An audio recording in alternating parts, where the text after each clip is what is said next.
मुसलमान भाई कहते हैं कुरान शरीफ का ज्ञान सबके लिए है, सब मानव समाज के लिए है, किसी जाति विशेष के लिए नहीं है। तो जैसे हजरत मोहम्मद जी को एक जबरील नाम का देवता एक बुराक नाम के जानवर पर खच्चर जैसे बैठा के ऊपर ले गया जन्नत में, और जन्नत में के देखा कि बाबा आदम बैठे, हजरत मूसा जी, हजरत ईसा जी, हजरत इब्राहिम, हजरत दाऊद वहाँ मिले और उनसे मिले वो जाकर के जन्नत में, उनको नमाज पढ़ाई, बाबा आदम से बात करी। तो बाबा आदम और कैसे पहुँच गए, वो तो कब्र में रहने चाहिए थे, क़यामत आई नहीं है अभी। आप दिखाता हूँ आपको, ये देखिएगा, ये जीवनी हजरत मोहम्मद सल्लल्लाहु अलैहि वसल्लम, ये यहाँ से छपी है, देखिएगा।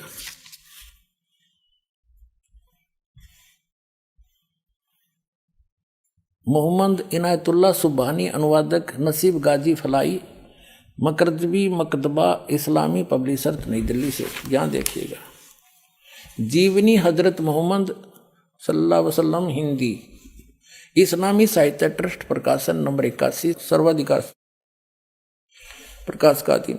नाम मूल किताब मोहम्मद अरबी उर्दू से इसकी हिंदी की गई है, ये यहाँ से छपी है और ये यहाँ से मुद्रक है इसका। अब इसमें आपको ले चलते हैं, थोड़ा सा दिखाएंगे, ज़्यादा नहीं, संकेत बहुत है समझदार को। 164 पृष्ठ दिखाते हैं इस पुस्तक के।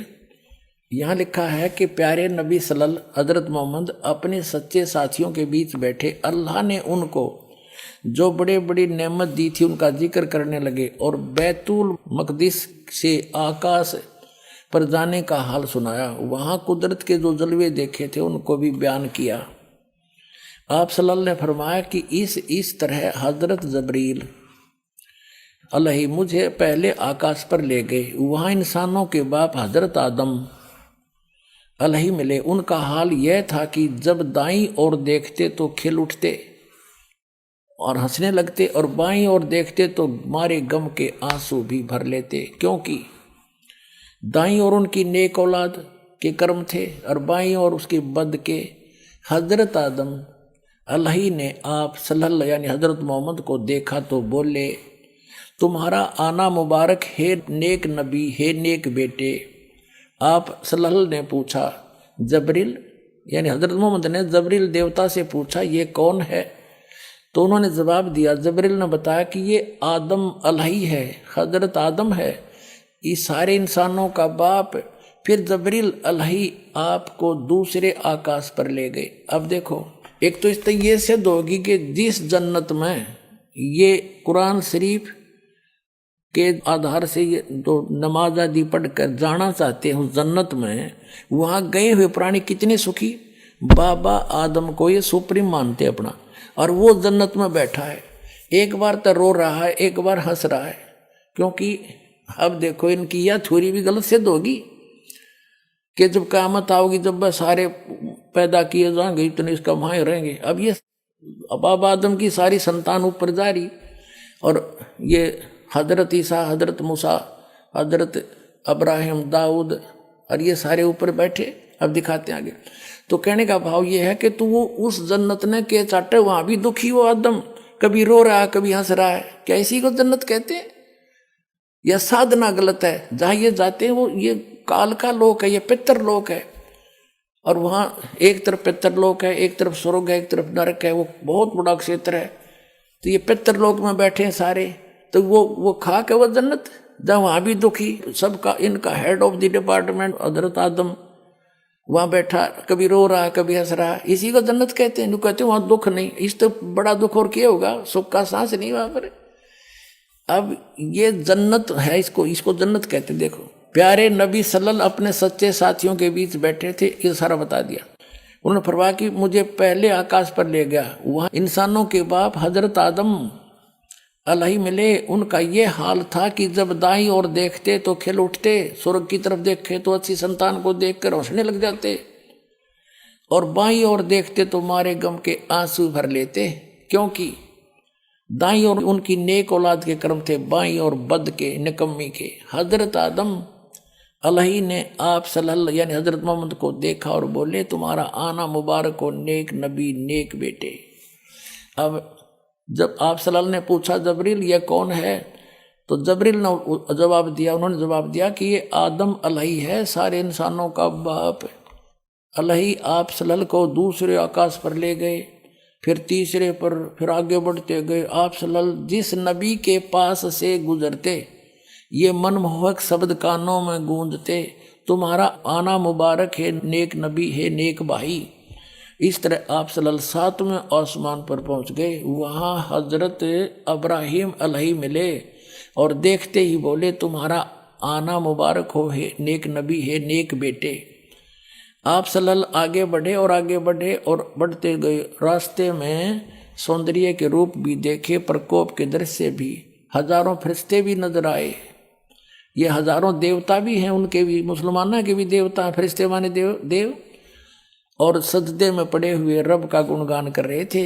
बढ़ते बढ़ते आप अल्लाह के सिंहासन के करीब पहुंच गए, पर्दे के पीछे।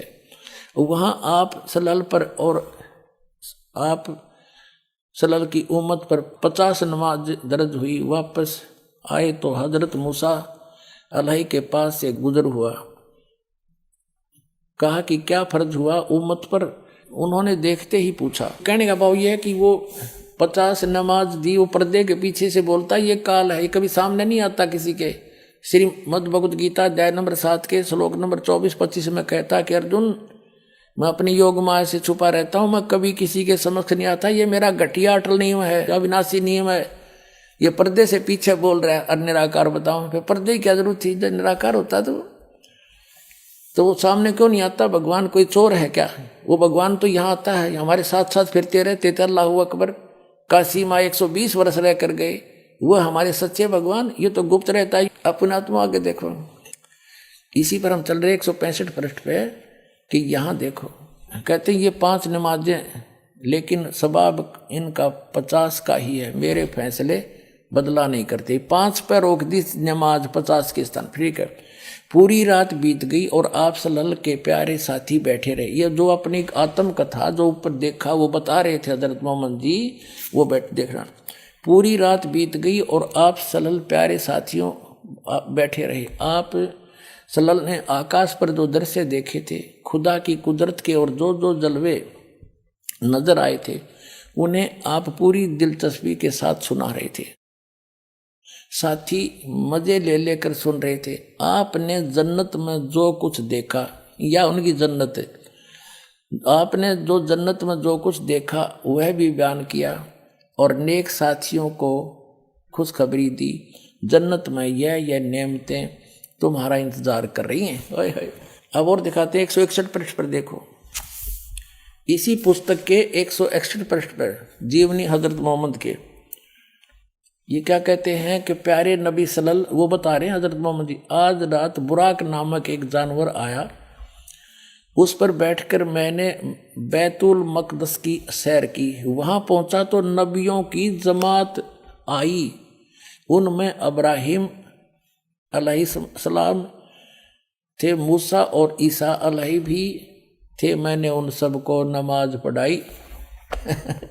अब सुन ले डॉक्टर जाकिर भाई, मुसलमानों ने अपना विधान अपने आप बना रखे कुरान शरीफ को ना समझ कर।